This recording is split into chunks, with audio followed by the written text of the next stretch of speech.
Welcome in. Today is July 22nd, 2021, and we have media days going on in college football talk of expansion, the Bobby Bowden news, and I just read that apparently Texas and Oklahoma are inquiring about leaving the Big 12 conference and inquiring about going to the SEC. Now, I don't have too much information, whether it just basically just came out a little bit ago. So I'll talk a little bit more hypotheticals on those. But first off, I do want to say thank you for tuning in. It was like catching my breath here. Everything's just going crazy right now. So college football expansion is in the talks, and what I'm going to do is we're going to talk about what they're proposing. And I'm going to show you a bracket, which would have been from last year. Would have showed you, hey, this is what the matchups would have been. And we'll go from there. Now, what they're proposing is they want to expand from a 14 playoff, what they currently have now, to go to a 12-team. Okay. Me personally, I was thinking maybe 6, maybe 8, and then go to 12. But, hey, I'm falling in love with this. I really am. I was on the fence about it. I'm for it. I'm on game for this. I really am. I think it will help the sport. I think it will help, the sport right now.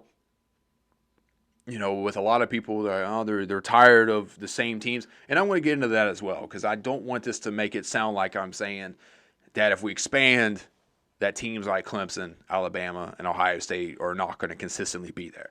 I don't want you to think that because that's the complete opposite. But I will talk more about that once we go through and everything. Now, what they're proposing is they want to expand, of course, from 4 teams to 12. Now, how may you get in this? So what you will do is they will get from the top 6 ranked conference champions. Now, this can be from any conference. This is not, if you any Power 5, you're not guaranteed a spot in this.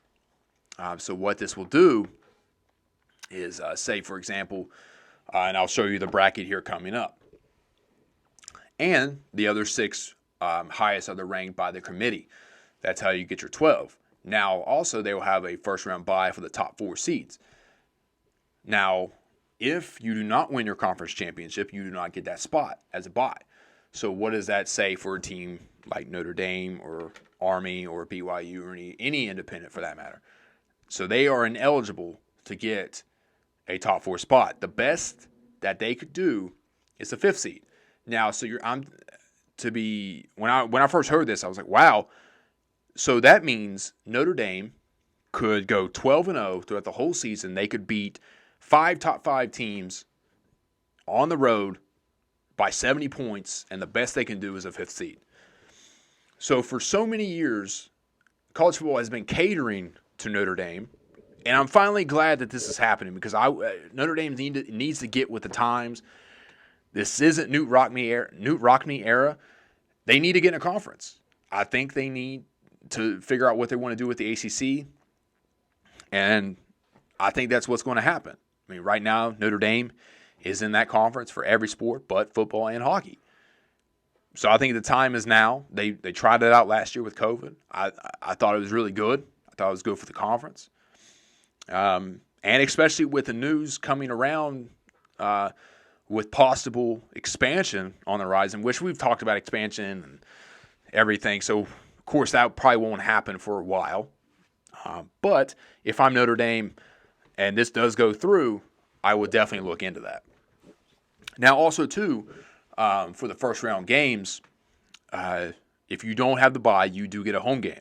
So the highest-ranked team in the first round that has to play gets a home game.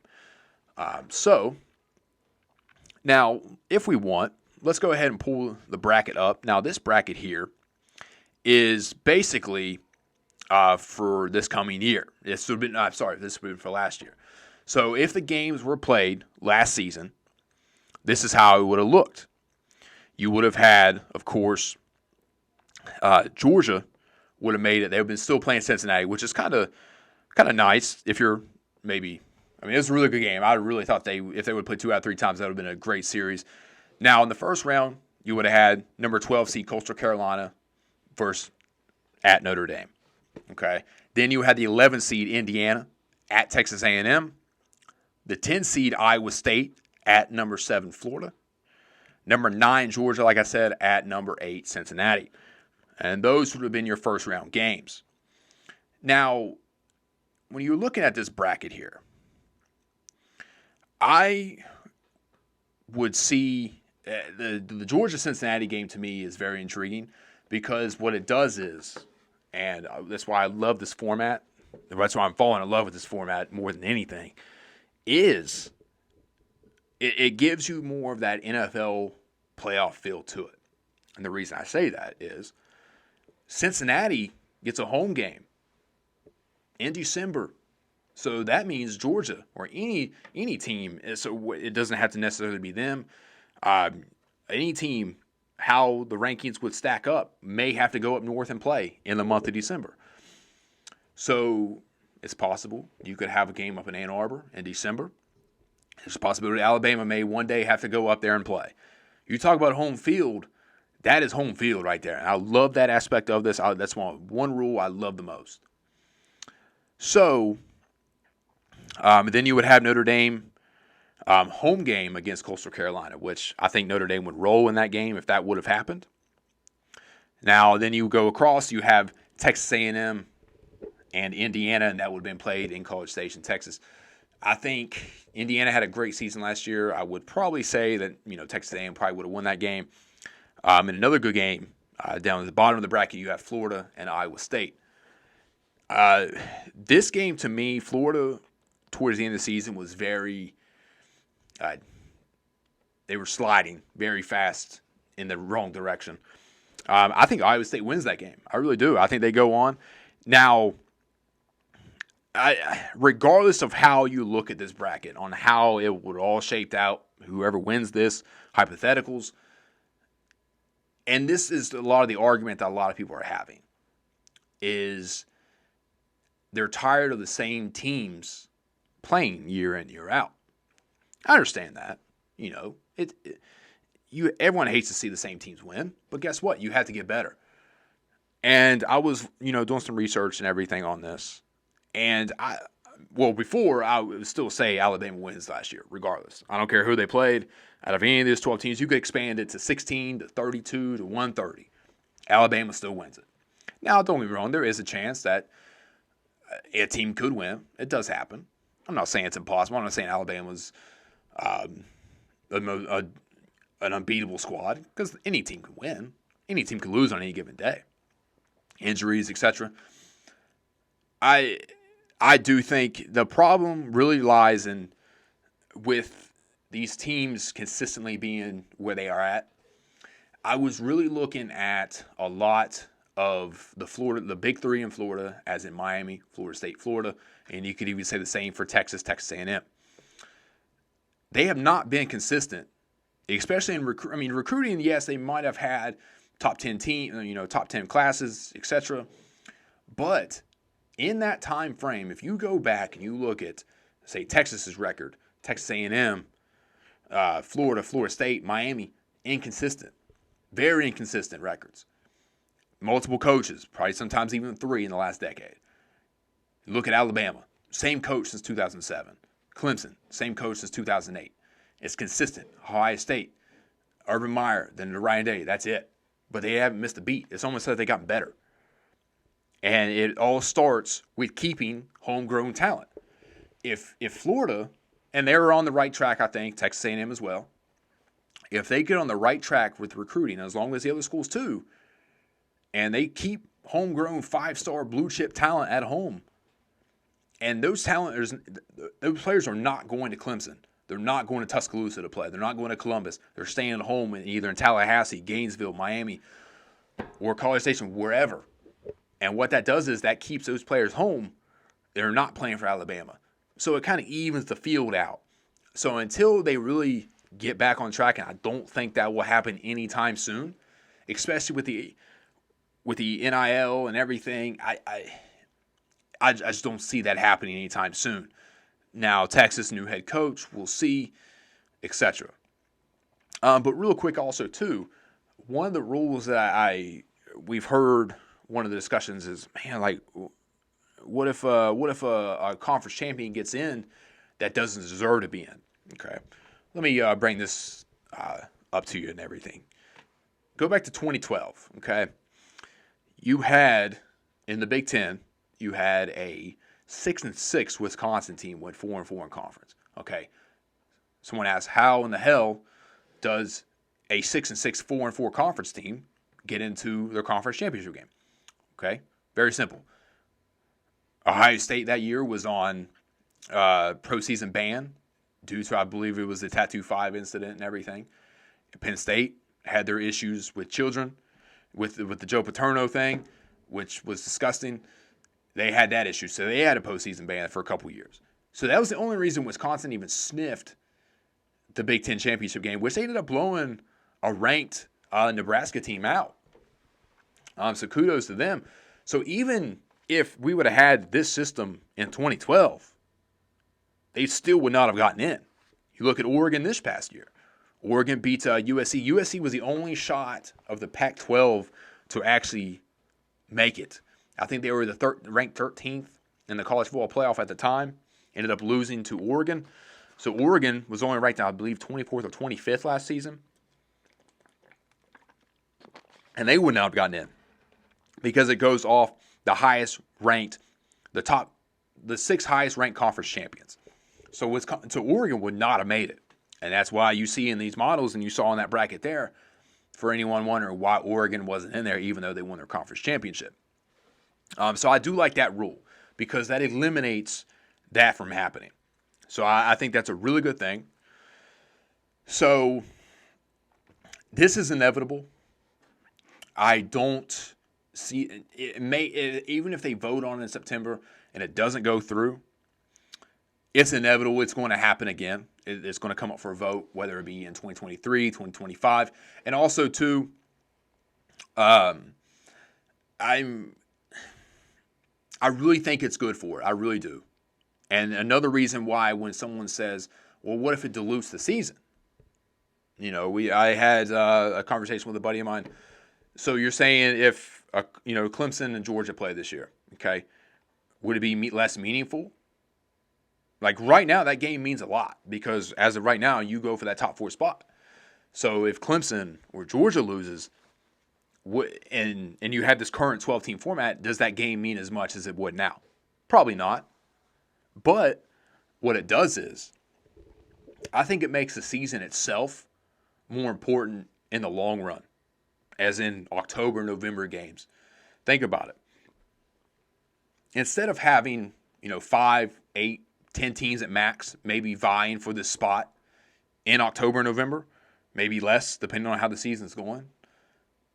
I mean, you could have anywhere between 15, 20, 25, possibly 30 teams. Not saying that's true. It's dependent on the season. Vying for a top 12 spot or a top 12 spot. It really depends on the season on how it's going. But I think you'll have more teams involved. And the way it is now, you work your butt off in August and September and you lose that game on, maybe you had a bad game and your season's done, like as in championship wise. And with the way the bowl seasons have been, especially since the birth of the college football playoff from 2014 on, bowl season's done. What we grew up with, especially as a kid for me, I love watching bowl games, this and that. And bowl games are done. So if there's a way that they incorporate the bowls, maybe.